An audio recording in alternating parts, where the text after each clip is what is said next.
দিয়ে ঘোষিত করা হচ্ছে সনাতন হিন্দু ধর্ম জাগরণে পশ্চিমবাংলায় সবচাইতে যিনি ভারত মাতার শ্রেষ্ঠ সন্তান, আমরা তার বলে পুষ্পমাল্য তুলে দিয়ে তার শ্রীপাদ পদ্মে ভক্তি অর্পণ করছি।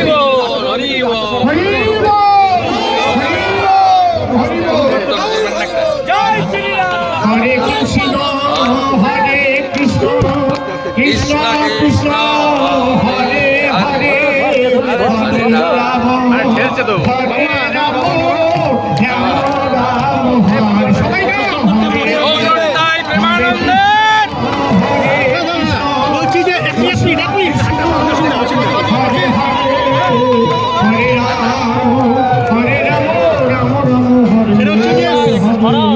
সিপি বদল হতে নৈহাটির প্রথম গ্রেপ্তার পুলিশের জালে স্থানীয় যুবক, কি বলবেন? সিপি বদল হওয়ার পরেই নৈহাটিতে গ্রেপ্তার হয়েছে, কি বলবেন? এটা মেন অভিযুক্ত গ্রেপ্তার হয়েছে। স্যান্ডেলে সিসিটিভি ফুটেজ খুনিদের নাম পরিচয় বলে দিয়েছি। আমি একটু আগেই বলছিলাম আগে দুটো তৃণমূল ছিল, আদি আর নব। ভাইপো আসার পরে নব হয়েছে, লালচুল কানেদুল। এখন আরো দুটো তৃণমূল, আক্রমণকারী আর আক্রান্ত। মারছে ওরা, মরছে ওরা।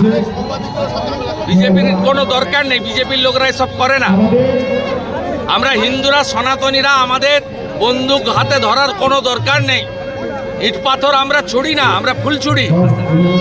ওরা ইট পাথর ছোড়ে, আমরা এগুলো করতে পারি না। পরিষ্কার হয়ে গেছে, অজয় ঠাকুরকে এনেছেন, গোলমাল আরও বাড়বে। কারণ এই অজয় ঠাকুরের বিরুদ্ধে তৃণমূলের তৎকালীন নেতা ছিলেন, পরে বিজেপিতে এসেছিলেন, আমাদের বড় নেতা ছিলেন মনীশ শুক্লা। প্রকাশ্য সন্ধ্যায় খুন করার অভিযোগ রয়েছে এই অজয় ঠাকুরদের বিরুদ্ধে। অতএব মমতা ব্যানার্জিকে আমি বলেছি, আপনি বাঘের পিঠে চড়েছেন, নামলেও খাবে আর উপরে বসে থাকলেও অসুবিধা আছে। আপনি কিছু করতে পারবেন না। আপনার লোকেরা একে অপরকে খুন করছে, মারছে, এটা চলবে।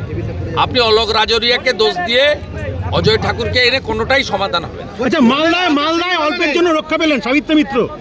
দলে কোনো শৃঙ্খলা নেই, তৃণমূলের ব্লক। আমি কি তৃণমূলের নেতা নাকি? শৃঙ্খলা? আচ্ছা বলছি, মালদায় অল্পের জন্য রক্ষা পেলেন মানিকনগরের। ওটা কোনো দলই নয়, ওটা কোনো দলই নয়। 11-র আগে মানুষ সিপিএমকে সরাতে আমরাও খেটেছি। আমার তো বিরাট কন্ট্রিবিউশন আছে। আমরা খেটে খুঁটে সবাই এনে দিয়েছিলাম যে পশ্চিমবাংলায় সিপিএম যাক, ভালো কিছু হবে। সিপিএমকে সরিয়ে বিকল্প শক্তি হিসেবে উনি এসেছিলেন, ওনার ক্রেডিটে উনি আসেননি। ওরা কোনো দলই নয়। আমি তো আপনাকে বলছি, অল আর ল্যাম্প পোস্ট একটাই পোস্ট। ওটা একটা কোম্পানি, বিভিন্ন স্তরের কর্মচারী রয়েছে, আংশিক সময়ের কর্মচারী, অস্থায়ী কর্মচারী, চুক্তিভিত্তিক কর্মচারী, চতুর্থ শ্রেণীর কর্মচারী, তৃতীয় শ্রেণীর কর্মচারী, দ্বিতীয় শ্রেণীর কর্মচারী এবং ম্যানেজমেন্টের কর্মচারী। আচ্ছা, মালদায় আজকে অল্পের জন্য রক্ষা পেয়েছেন মালদার বিধায়ক। সাবিত্রী মিত্র গাড়ির ধাক্কা পেয়েছে অন্য গাড়িতে, বিধায়ককে গাড়ি ফলো করছিল, সেখানে বলছে মেরে ফেলার চক্রান্ত। সাবিত্রী মিত্র বলছেন না, মুখ্যমন্ত্রী তার নিজের দলের এমএলএ মন্ত্রীদেরকে, নেতাদেরকেই প্রোটেকশন দিতে পারছেন না। সাবিত্রী মিত্রকে বলবো যে তিনি যেন মুখ্য বিধানসভাতে এই বিষয়টা উল্লেখ করেন, আমরা সাথ দেবো না।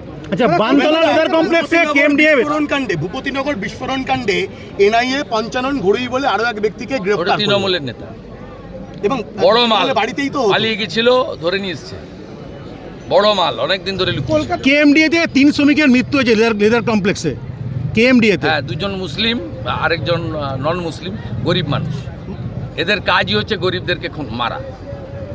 পুলিশ পাহারায় কলকাতায় যারা উত্তরপ্রদেশের দিকে আঙুল তুলেন, তারা এবারে লেদার কমপ্লেক্সের দিকে আগে তাকান। কিছুদিন আগে গার্ডেন দিচেও একই জিনিস করে 11 জন লেবারের উপর ঘর চাপা দিয়েছে। মদন মিত্র বলছেন 10 মন্ত্রী হতে গেলে 10 কোটি টাকা 20 কোটি টাকা দিতে হবে। কে? মদন মিত্র। আমি এই ধরনের বহু গুণে গুণান্বিত যে সমস্ত মুখপাত্র, তাদের সম্পর্কে বলি না। তবে উনি যে কথাটা কালকে বলেছেন একদম সত্যি কথা। গ্রাম পঞ্চায়েতের প্রধান হতে গেলেও টাকা দিতে হয়, টাকাটা নেয় ভাইপোর পিএ সুমি। ঠিক আছে, একদম সত্যি কথা বলেছে। ভাইপোর অফিসে বিক্রি হয়, অঞ্চল সভাপতি, ওয়ার্ড কাউন্সিলর, প্রধান প্রত্যেকে টাকা দেন। টাকা দিয়ে কিনে নিয়ে আসেন চুক্তির ভিত্তিতে, এবং টাকাটা নেয় ভাইপোর পিএ সুমিত। কলকাতার দাদা শেষ প্রশ্ন দাদা, মমতা ব্যানার্জি জানেন না, এসব প্রশ্ন দেন না উনি। পুলিশ পাহারায় কলকাতা কলেজে সরস্বতী পুজো হচ্ছে, প্রশ্ন এটা এটাও বাংলাদেশ বানিয়ে দিয়েছে, এটাও বাংলাদেশ বানিয়ে দিয়েছে। যশোরে, ওপারের যশোরে, সেখানেও পুলিশ দিয়ে আর্মি দিয়ে পুজো হচ্ছে, আর এপারেও কলকাতাতে আর্মি পুলিশ দিয়ে পুজো হচ্ছে, তাও হাইকোর্টের হস্তক্ষেপে। এখানে আলামিন মণ্ডল আর ওখানে সাবির আলী, মডেল এক, মডেল সব একই মডেল, জিহাদি মডেল। আমরা তুলে ফেলবো। 39% হিন্দু ভোট দিয়েছে। আমি আর পশ্চিমবাংলার আর 5-6% হিন্দুকে বলবো যে দয়া করুন, বাড়ি থেকে বেরিয়ে এসে ভোটটা করুন। কিচ্ছু করতে পারবে না। হিন্দু সরকার হবে, জিহাদি মুক্ত বাংলা করব, উল্টো দিকে ঝোলাবো, সোজা করার কাজ করব।